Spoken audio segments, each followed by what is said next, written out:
Muy buenos días, tengan todos ustedes. Bienvenidos pues a este espacio para compartir nuestros resultados de este proceso de investigación en este evento, en este seminario internacional de práctica pedagógica. Vamos a exponer entonces los resultados del análisis de la fractura del concreto simple no reforzado, comparando soluciones analíticas versus desarrollo experimental. Mi nombre es Carlos Pastrán Beltrán. Soy ingeniero civil, egresado de la Universidad Francisco de Paula Santander de la ciudad de Cúcuta, docente de planta de la Universidad Distrital Francisco José de Caldas y candidato a doctor en ciencia aplicada de la Universidad Antonio Nariño de la ciudad de Bogotá. Entonces, para iniciar este proceso, quiero primero plantear algunos contextos teóricos. Cuando se habla de comportamiento mecánico, nos referimos específicamente a analizar la relación que existe entre las cargas que se aplican a un cuerpo y lo que sucede internamente a nivel de fuerzas internas y de deformaciones. Digamos, el concepto de esfuerzo lo introdujo un poco Agustín Lewis hacia el año 1833. Si tenemos un material como el que estamos viendo aquí en este momento, este material, lo podemos someter a estiramientos, a acortamientos o a torsiones y evaluando su comportamiento y sus posibles fracturas tendremos mucha información de ese material. Entonces, cuando hablamos de la fractura, básicamente ella se puede definir, por así decirlo, como la separación o la fragmentación mejor de ese sólido por la aplicación de fuerzas, digamos separarlo en dos partes o en dos superficies. Ese proceso inicia desde que se vuelve como un núcleo en un sitio donde surgen las grietas hasta cómo se propagan y llegan finalmente a esa separación.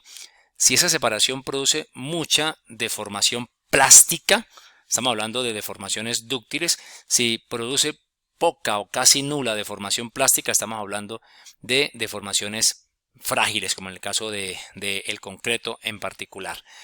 Entonces, esa propagación de la fisura se puede hacer, o la fisura se propaga a través de los límites naturales del tamaño del grano o atravesándolos, es decir, de manera intergranular, como se ve en la figura, con la línea punteada roja, o transgranular, como se ve en la figura con la línea punteada verde, aquí, esta parte.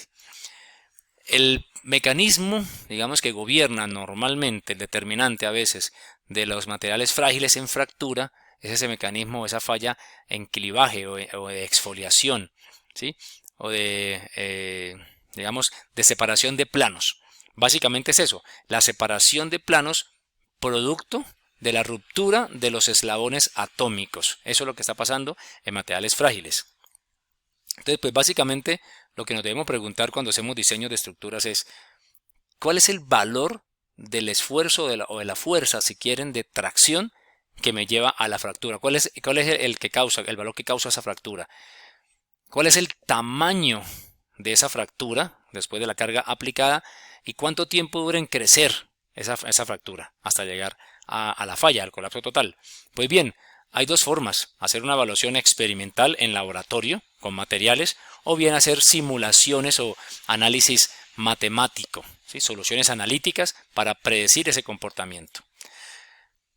A nivel, digamos, de concepto, las cargas que se le aplican a un cuerpo tienen que lograr, para fracturarlo, la separación de las fuerzas cohesivas atómicas. Cuanto más se empiecen a separar los átomos unos de otros, menos va a ser la fuerza cohesiva y ya empieza más fácil a propagarse la fractura.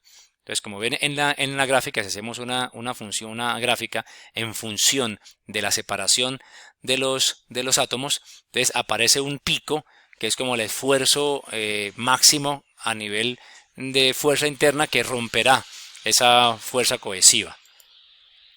Griffin entonces parte de este principio y plantea, por ejemplo, dentro de su escenario, él se imagina una placa plana, estirada, con una fisura de longitud 2A como está allí, y empieza a evaluar matemáticamente ese proceso. En la parte central tenemos una figura de la distribución de esfuerzos y deformaciones unitarias, por lo menos en el rango elástico, y en la parte final, en la parte derecha, tenemos una distribución de la energía de deformación. Griffin analiza eso matemáticamente y llega a esta conclusión matemática que el esfuerzo crítico de deformación o de fractura más bien es igual a la raíz cuadrada, lo demuestra matemáticamente, de 2 veces lo que él llamó gamma sub s, que tiene que ver con la energía de deformación. por E, que es el módulo de Young, el módulo elástico, y A, que está en función de la longitud de la grieta que se va formando en ese momento de la fractura. Y a esa deformación crítica, o a esa energía de deformación crítica, es lo que él llamó, o lo que se conoce como el módulo de Griffith, ¿sí? 2 veces gamma sub S. Pues bien, después Irwin dice, ok, Griffith tiene razón, ¿sí? Y propone, digamos, un estudio más profundo a nivel de esa deformación de energía, lo modela matemáticamente y le da el nombre de G en honor a Griffith. Y eso es por medio de esa ecuación puede calcularse matemáticamente ese módulo de Griffith. Pues bien, lo que hicimos nosotros fue simplemente hacer una experimentación y comparar. ¿Qué se comparó? Lo que dieron los resultados experimentales versus la proyección predictiva que se hace a través de la solución analítica. Entonces, hicimos pruebas a compresión de cilindros de concreto, pruebas a compresión diametral para tracción indirecta de cilindros de concreto y unas vigas a flexión para calcular tracción por medio de la flexión.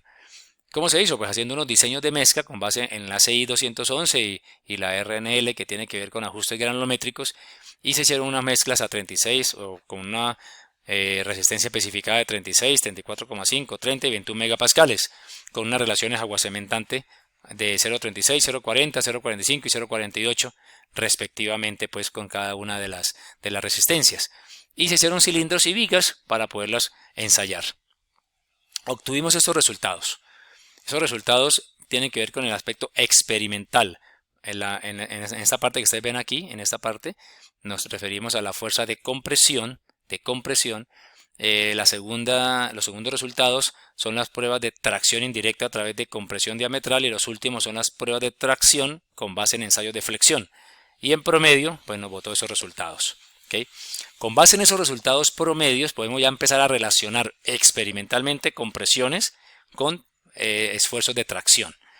Pues bien, hicimos el cálculo matemático a partir de las soluciones analíticas de Irwin y Griffith y se calculó entonces ese módulo de Griffith con base en la ecuación que le mostré anteriormente. El tamaño de la fisura o de la grieta se hizo con base en otros estudios de concretos UHPC que se evaluaron otros autores y proyectamos lo que sería el esfuerzo de tracción a partir de la solución analítica.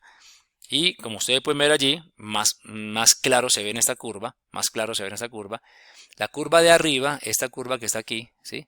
La curva de arriba tiene que ver con la solución analítica. La siguiente curva, los esfuerzos de tracción obtenidos por flexión, y la última, la punteada, los esfuerzos de tracción obtenidos a partir de compresión indirecta. Pues la curva anaranjada se aproxima mucho más y dijimos vamos a correlacionarla con la proyección analítica, pero haciendo unos ajustes. Entonces esos ajustes se presentan aquí. Para valores menores, observen aquí, menores que 30 megapascales, es casi una línea recta, por lo cual el ajuste que proponemos es un coeficiente de 0,884 multiplicado por el esfuerzo crítico de Griffith. Y en la parte de cuando se evalúan esfuerzos por encima de los 30 megapascales, entonces proponemos esta modificación porque tiende a ser una curva exponencial. Como conclusión, pues básicamente nunca se tiene muy en cuenta la resistencia a tracción del concreto por ser un material de naturaleza frágil o cuasi frágil, pero modificándolo empieza a adquirir esas propiedades, por lo cual se podrían involucrar en los diseños estructurales, conociendo exactamente o evaluando ese esfuerzo para entender mejor el material. Pero es difícil en condiciones, digamos, simular en laboratorio las condiciones de tracción que tiene un elemento estructural de concreto en una estructura real, por lo cual desde esa perspectiva es mucho mejor acudir a veces a las soluciones analíticas, que es lo que hicimos aquí. Comparamos las soluciones analíticas ya propuestas por otros autores comparados con desarrollos experimentales. Entonces comparamos con la solución de Griffith que complementó Irwin e incluso que tenía en cuenta los defectos de los materiales como el concreto, que es un material con porosidad, con imperfecciones, heterogéneo al final. La investigación se hizo con base en otra investigación que hicieron otros autores para obtener el módulo de Griffith y la longitud de la grieta con concretos UHPC. De ahí obtuvimos nosotros entonces los valores y por lo menos a nivel de tendencias quedó demostrado, y la curva así lo dicen, que a mayor resistencia a la compresión del concreto, pues mayor es la tenacidad, por lo cual es mayor la transferencia de energía, ¿okay? Y mayor el módulo de Griffith. Se evidenció que la tendencia tiende a converger la curva entre más altos valores a compresión tenga, para proyectar a partir de ahí la tracción. Y pues no tuvimos en cuenta una corrección que se pudo haber hecho por ser concretos UHPC, sin embargo la tendencia se mantiene. Entonces esos son los contactos para cualquier pregunta, aclaración que tengan, con muchísimo gusto, y muchas gracias al evento por permitirme estar aquí.